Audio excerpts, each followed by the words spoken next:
Hello दोस्तों। आज मैं soul lesson and soul purpose जो बुक है उसका पहला सबक लेकर आई हूँ। इसमें 22 सबक दिए गए हैं। तो कल मैं इस बुक के बारे में बताई थी। आपने उस वीडियो को नहीं देखा है तो आप जाकर उस वीडियो को देख सकते हो। तो आप दोस्तों चलते हैं हम पहले सबक पे। दोस्तों पहला सबक में ये बताया गया है कि आप एक दिव्य अमर जीव हो। You are immortal divine being. मतलब आप एक अमर एंड अविनाशी आत्मा हो।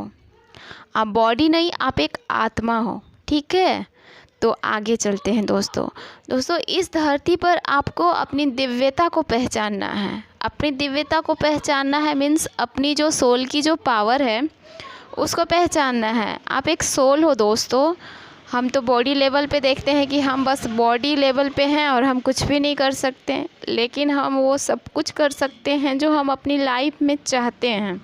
ठीक है, जब आप अपनी दिव्यता, अपनी पावर को पहचानते हो तो आप अपनी शक्ति का उपयोग करने लगते हो। ठीक है, वो सब दुख और बेचैनी ख़त्म हो जाती है जो आपकी लाइफ में होती है। जब आप अपनी सोल की दिव्यता को आप पहचानते हो, आप बहुत आनंद के साथ अपनी लाइफ को एंजॉय करते हो। यदि आप अपनी दिव्यता को नहीं पहचानते, अपने आप को आप नहीं पहचानते, तो आपके अंदर का जो ईगो है वो आपकी पहचान बन जाता है। आप निराश, हताश और दुखी रहते हो।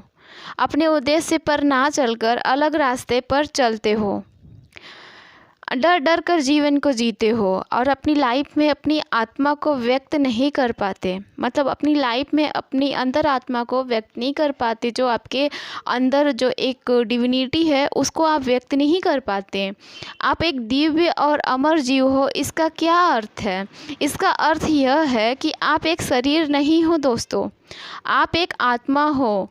आप अहंकार नहीं हो, आप भूतकाल नहीं हो, आप भविष्यकाल नहीं हो, आप अपने अनुभव भी नहीं हो, आप अपनी परिस्थितियां भी नहीं हो, आप अपना मन भी नहीं हो। तो आप क्या हो? आप बस एक आत्मा हो। जो भी आपको यह साधन दिए गए हैं वो आपको आपके प्रगति के लिए दिए गए हैं। आपकी लाइफ में जो भी चीज़ें आपको दी गई हैं दोस्तों, आपकी प्रगति के लिए, आपकी सक्सेस के लिए दिए गए हैं। वो एक आत्मा आपको, आपकी आत्मा एक दिव्य आत्मा है, इसका ज्ञान हो आपको। ठीक है, आप आध्यात्मिक हो। ठीक है, बहुत सारे लोग कहते हैं कि मैं आध्यात्मिक नहीं हूँ। सारे लोग आध्यात्मिक होते हैं। ठीक है, आपको आध्यात्मिक बनने की ज़रूरत नहीं है क्योंकि आप पहले से आध्यात्मिक हो। बस आपको उस पर काम करना है। आपको अपनी सोल की दिव्यता को पहचानना है। आपको सच को स्वीकार करना है कि मैं बॉडी नहीं हूँ, मैं एक सोल हूँ। बस आत्मा के सेल्फ को अपनी व्यक्त करना है आपको। और ऐसा कुछ भी नहीं है जिसमें आपको स्वीकारता पानी है। ठीक है, बाहर के लोगों से स्वीकारता नहीं पानी है कि बाहर के आके लोग कहेंगे कि आप ऐसी हो तो आप मानोगे कि आप ऐसा हो। आपको खुद से अंदर जाके रियलाइज़ करना है कि मैं एक आत्मा हूँ तो बस हूँ। अपने आत्मा की शक्ति को स्वयं स्वीकार आपको करना है। इस चीज़ के लिए आपको अपने अंदर पूरी तरह से दृढ़ता से अपने अंदर बसा लेना है कि मैं शरीर नहीं हूँ, मैं आत्मा हूँ। इस मार्ग में एक ही चीज़ रुकावट आती है दोस्तों, वो है आपका ईगो। क्योंकि जो हमारा ईगो होता है ना दोस्तों, वो हमें आगे बढ़ने नहीं देता है। आत्मा, आपके जो सोल होती है उसकी जो उन्नति होती है उसमें एक ही चीज़ बाधा होती है और वो है आपका ईगो। यह आपका अहंकार, वो अपने हिसाब से आपके ऊपर कंट्रोल करती है, अपनी चीज़ों को चलाना चाहती है। जब हम अहंकार वश चलते हैं दोस्तों तो डर, गुस्सा, सबको कम समझना, सबका फ़ायदा उठाना, हर तरह की चीज़ों को हासिल करना आत्मा को जानने के लिए रुकावट पैदा करता है। ठीक है, क्योंकि जब हम ईगो में होते हैं तो हम अपने ईगो के हिसाब से काम करते हैं।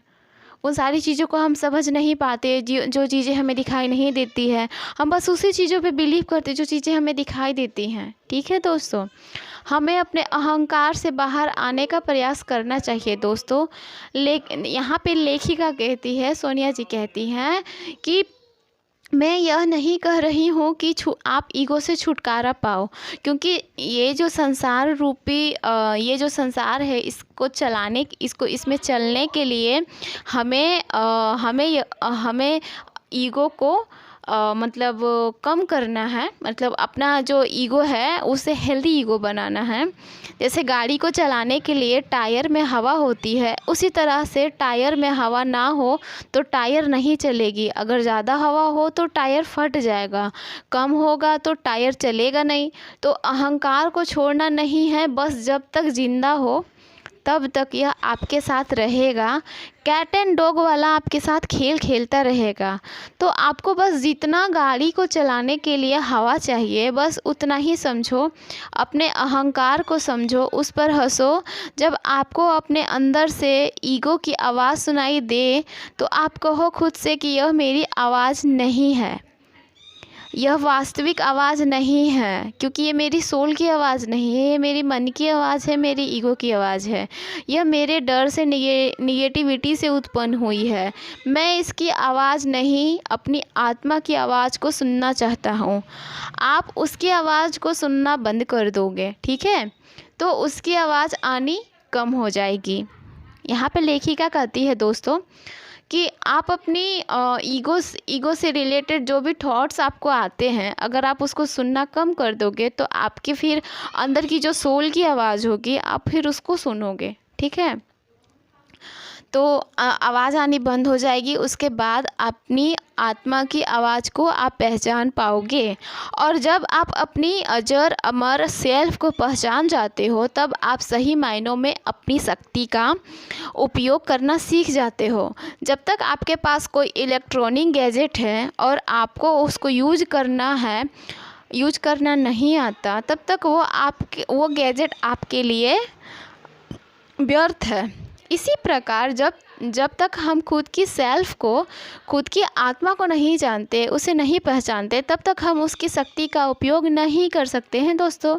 लेकिन जैसे ही हम इसके पावर को पहचानते हैं तो उसी समय दुख और बेचैनी एक तरफ हो जाती है। उस समय से हम हर एक सिचुएशन में स्टेबल रहते हैं और आनंदित रहते हैं। जैसे ही हम इसे समझते हैं, अपनी दिव्यता को समझ जाते हैं। और यदि हम स्वीकार नहीं करते हैं तो हमारा व्यक्तित्व हमारे ईगो के वश में हो जाता है। हम अपने आत्मा के पावर को भूल जाते हैं और डर डर कर अपना जीवन जीते हैं। वास्तव में हमें यह जानना है कि हम भूतकाल भविष्य काल नहीं हैं, हम परिस्थितियां भी नहीं हैं दोस्तों, हम विचार नहीं हैं, हम एक साधन हैं। जब हमें यह स्वीकार्य हो जाता है, हमारी आत्मा प्रकाशित हो जाती है, हमारा प्रकाश अपने आप इस ब्रह्मांड में फैलने लग जाता है। हमें अपने आप को गले लगाना है, यह सीखना है कि हम एक दिव्य आत्मा हैं। तो हमेशा खुद को याद दिलाएं कि मैं एक दिव्य आत्मा हूँ और मैं एक शक्तिशाली दिव्य आत्मा हूँ। ठीक है, इसमें लेखिका ने यही बताया है कि हम एक दिव्य आत्मा हैं और शक्तिशाली हम दिव्य आत्मा हैं। ठीक है दोस्तों, लेखिका ने मतलब इसमें कुछ एक्सपेरिमेंट किया है। तो इसमें जो 4 स्टेज होते हैं, जैसे कि मैंने आपको बताया था ना, पहला विद्यार्थी होता है, दूसरा नौसिखिया होता है, तीसरा यात्री होता है और चौथा होता है मास्टर, जो हम लास्ट टाइम मास्टर बनते हैं। तो इसमें यही 4 स्टेजेस दिए गए हैं पहला सबक का। तो ये 4 स्टेजेस में बताया गया है कि मतलब अगर आप पहले स्टेज में हो तो आपको क्या करना चाहिए, दूसरे स्टेज में हो तो आपको क्या करना चाहिए, तीसरे स्टेज में हो तो आपको क्या करना चाहिए। ठीक है, तो दोस्तों इसमें लेखिका ने बहुत अच्छी बात बोली है कि हमें अपने सेल्फ को पहचानना है, हमें अपने आप को पहचानना है। और जानना है कि हम कौन हैं, हम क्या हैं और हम यहाँ इस धरती पर क्या करने आए हैं, हमारे अंदर कितने सारे पावर्स हैं जिसको हम यूज करके अपनी सारी प्रॉब्लम्स को ख़त्म कर देंगे। तो अगले वीडियो में मैं शेयर करूँगी दोस्तों कि ये जो हमारा पहला सबक है, इसके जो 4 स्टेज हैं उसे हम कैसे अपनी लाइफ में इम्प्लीमेंट कर सकते हैं और कैसे हम अपनी लाइफ में आगे बढ़ सकते हैं। ठीक है, तो दोस्तों मैं आशा करती हूँ कि आपको आज ये वीडियो काफ़ी अच्छा लगा होगा। और अगर आप अपनी कोई राय देना चाहते हैं और अगर आप कुछ पूछना चाहते हैं तो आप नीचे कमेंट सेक्शन में अपना मैसेज छोड़ सकते हैं, मैं आपको ज़रूर रिप्लाई करूँगी।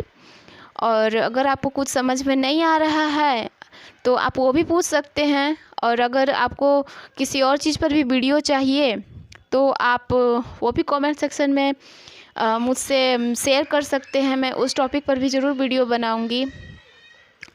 तो आशा करती हूँ दोस्तों आपको आज का पहला सबक समझ में आया होगा और इससे रिलेटेड जो 4 स्टेजेस हैं पहले सबक से रिलेटेड, उसे मैं अगले वीडियो में पिन करूँगी। थैंक यू दोस्तों।